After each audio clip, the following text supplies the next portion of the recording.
नमस्कार मंडळी, स्वागत आहे मराठी चैतन्य YouTube चॅनल वरती। गणपतीची पूजा करताना दुर्वा आपण आवर्जून वाहतो, पण त्यामागचे कारण माहित आहे का? चला तर मग ती पौराणिक कथा जाणून घेऊया। एका आख्यायिकेनुसार प्राचीन काळात अल्लासूर नावाचा एक राक्षस राहत होता।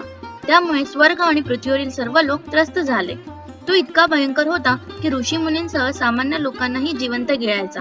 या असुरामुळे त्रस्त होऊन देवराज इंद्रासह सर्व देवी देवता आणि ऋषी मुनींसोबत महादेवाकडे प्रार्थना करण्यासाठी पोहोचले।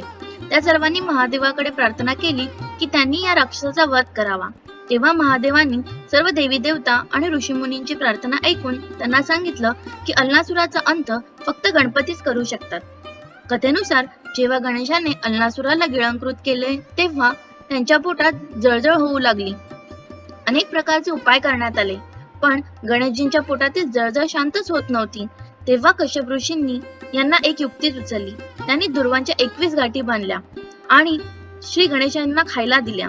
जेव्हा गणेशजी यांनी दुर्वा खाल्ली तेव्हा त्यांच्या पोटातील जळजळ शांत झाली। तेव्हा भगवान गणेशाला दुर्वा अर्पित करण्याची परंपरा सुरू झाली। गणेशजींच्या पूजेत याचं फार मोठं महत्त्व आहे। दुर्वामुळे पोटातील जळजळ तर कमी होतेच, त्याशिवाय अनेक प्रकारच्या आजारांमध्येही आराम मिळतो।